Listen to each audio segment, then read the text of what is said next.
Hey there, my name is Caroline Asiala. I work at Céntrico Digital. I'm the leader of our BCentrico operation here at Céntrico Digital. And we work with purpose-driven companies, meaning we work with companies that have some kind of social or environmental purpose and baked into their model. Or we work with nonprofits and charities to meet their business goals through digital marketing. A big part of my work is in marketing automation. So I thought I would explain a little bit about marketing automation, what it's all about, what it includes, and how you can implement it, and then show you an example on a platform called Pardot. So marketing automation. So we know that the second law of thermodynamics says that chaos is always increasing in the universe, and that the progression toward disorder can never be reversed. And that feels familiar for a lot of people that work in marketing because there are so many moving pieces. There are always new things to learn, new trends coming out, that it can feel really overwhelming and chaotic what you're doing. And so what marketing automation intends to do is to order that disorder.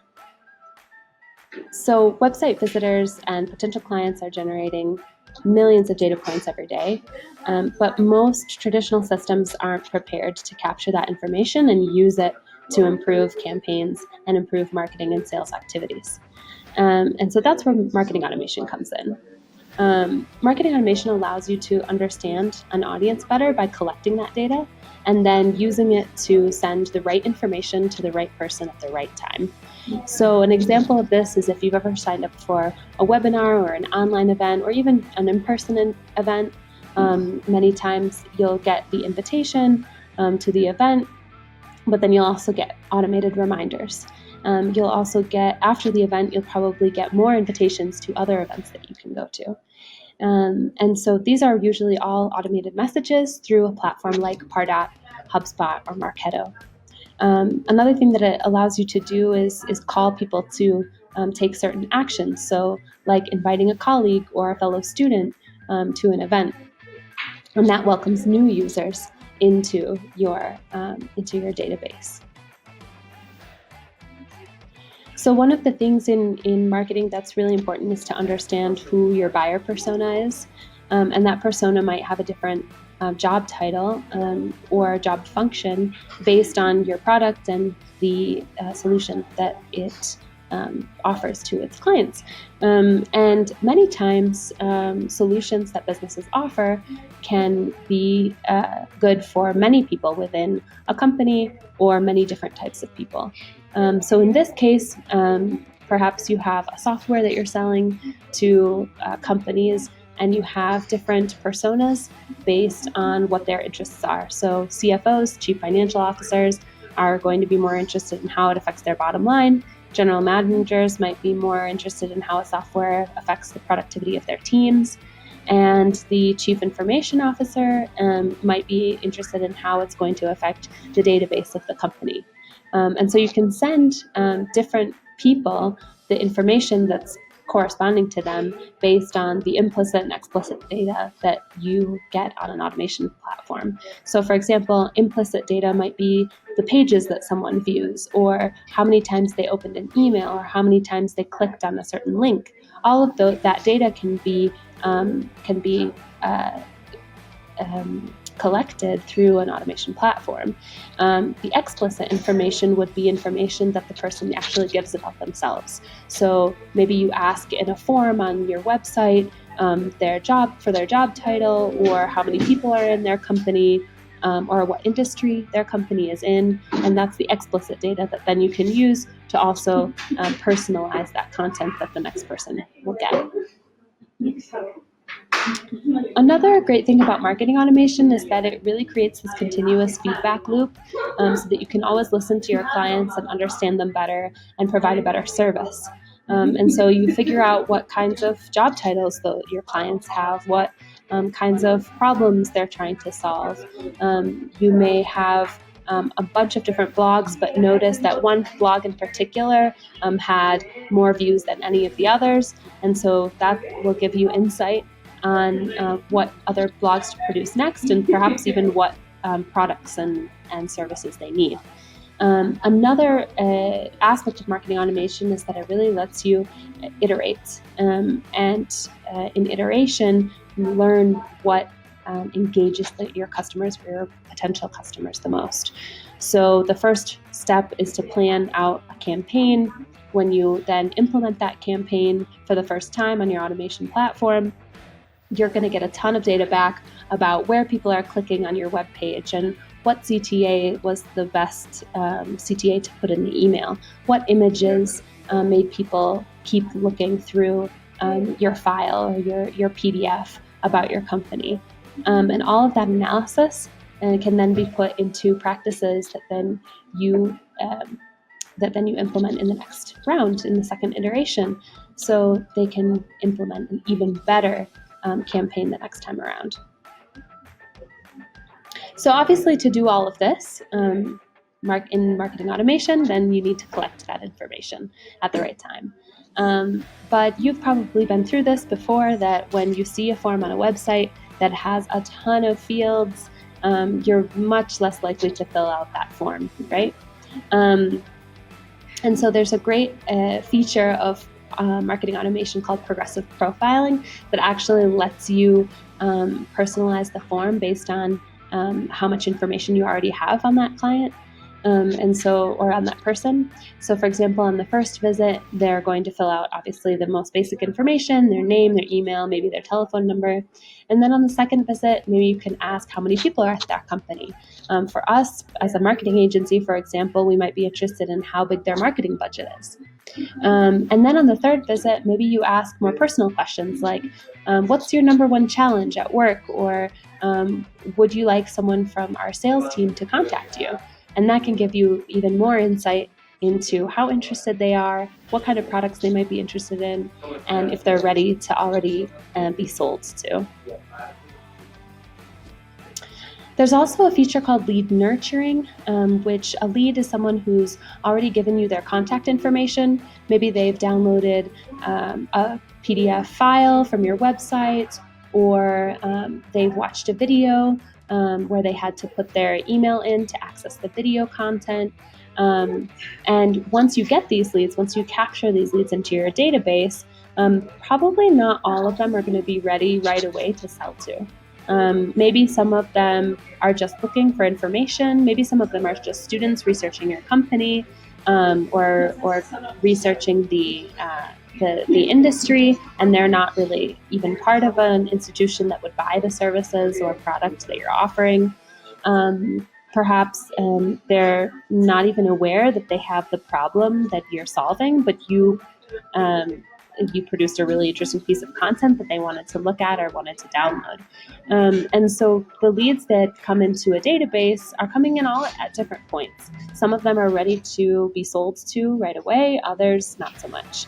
And so lead nurturing helps to send the right content to the people who, based on what stage they are in their buying process. So from recognizing the problem to searching for more information about it, to evaluating all the alternatives that they have to solving the problem, to deciding on what the best solution would be.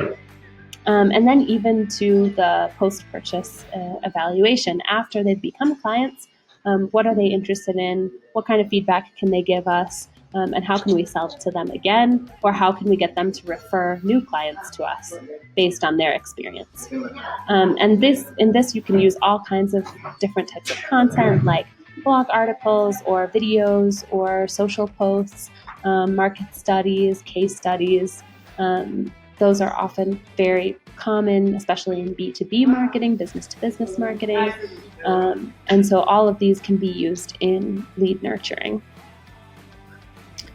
And it's really important to understand in marketing automation that the purchase decision isn't necessarily linear. So if you're working for a company and you are in charge of finding a software solution for a problem that your team is having, then you're probably you might already have an idea of what kinds of brands can solve that problem, or you may have no idea what kinds of brands can solve that problem. You may have an idea of what kinds of features you want, or you may be totally in the dark about what features you need for your team. And so people will come into that to your database in a lot of different stages and in using a lot of different channels. Maybe they come in through your website directly. Maybe they found you through a Google search. Maybe they found you through a social media network or a referral. Someone forwarded you an email. And so with all of these different channels and all of these different touch points, the buying and purchasing decisions look more like a zigzag than really a very straight line. The last feature of marketing automation that I'm going to talk about is called lead scoring. This is an interesting concept, especially for B2B products like softwares for companies or teams, or B2C products that have a long decision process for selling. So think of a luxury cruise. We had a client that did luxury cruises in the Galapagos Islands. They were really expensive. And so they were often the most expensive trip, very kind of once in a lifetime experience that a family would have. And so it took a long time for those families to make that decision, maybe even 6 months to a year, to save their money to make that purchase and to plan their vacation. And so lead scoring allows you to understand and prioritize leads based on what they've done on your website and based on who they are. So I have a couple of examples here of latent behaviors like accessing early stage content, like maybe just some blog articles about the destination. For example, in the example of the tourism company, maybe attending some kind of webinar or event online or event in person. And then active behaviors, which really they represent more of an intent to purchase, would give the lead more points. So looking at a price page, for example, if someone's already accessing information about the prices of your products or services, then you know that they're more interested than people who haven't accessed those pages.